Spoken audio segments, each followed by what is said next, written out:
ଦେଖନ୍ତୁ ତୁମମାନଙ୍କର new update ବା ନ୍ୟୁ ଖବର ଯେଉଁଟାକି ସ୍କୁଲ ଛାତ୍ର ଅଂଶୁଘାତରେ ଶିକାର ହୋଇଛନ୍ତି ଆଜିର ଘଟଣା। ତେଣୁ ସୋମବାର ଦିନ ଯେଉଁଟାକି ଆମମାନଙ୍କ ରାଜ୍ୟ ସରକାରଙ୍କ ଦ୍ୱାରା ସ୍କୁଲ ଖୋଲିବା କଥା କହୁଥିଲେ, କିନ୍ତୁ ବର୍ତ୍ତମାନ ପର୍ଯ୍ୟନ୍ତ 43 ଡିଗ୍ରୀ ସେଲସିୟସ୍ ପର୍ଯ୍ୟନ୍ତ କରାଉଛି। ତେଣୁ ଅସମ୍ଭବ କଥା ଯେଉଁଟାକି ଆମ ରାଜ୍ୟ ସରକାର କହୁଥିଲେ, କିନ୍ତୁ ବର୍ତ୍ତମାନ ଅଭିଭାବକମାନଙ୍କ ଏବଂ ପ୍ୟାରେଣ୍ଟସମାନଙ୍କୁ ଅନୁରୋଧ କରିକି ଏବଂ ରାଜ୍ୟରେ 30ଟା ଜିଲ୍ଲାର ଲୋକମାନଙ୍କୁ ଏବଂ ପ୍ୟାରେଣ୍ଟସମାନଙ୍କର ଅନୁରୋଧ କରି ଏହା ଏକ ସମ୍ଭାବ୍ୟ ନୁହେଁ, ଯେହେତୁ ଛୋଟ ପିଲାମାନେ, ଅଙ୍ଗନବାଡ଼ି ପିଲାମାନେ ଏବଂ ସ୍କୁଲ ପିଲାମାନେ ଯାଇପାରିବେନି, ଯେହେତୁ 43 ଡିଗ୍ରୀ ସେଲସିୟସ୍ ଯଦି ହେଉଛି ଅସମ୍ଭବ କଥା।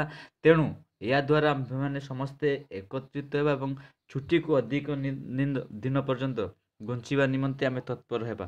ଦେଖନ୍ତୁ ଯେଉଁଟାକି ସୋମବାର ଦିନ ଖୋଲିବା ନିମନ୍ତେ କହୁଥିଲେ, ଆପଣମାନଙ୍କୁ ଦେଖାଇବା ପାଇଁ ଚାହୁଁଛି। ଆଜିଠୁ ଖୋଲିବ ସ୍କୁଲ, ଅଙ୍ଗନବାଡ଼ି କେନ୍ଦ୍ର ଏବଂ ସରକାର, ଯେଉଁଟାକି 7ଟାରୁ 8-10ଟା ପର୍ଯ୍ୟନ୍ତ ପାଠ ପଢ଼ା ଲେଖା ହେଇଛି।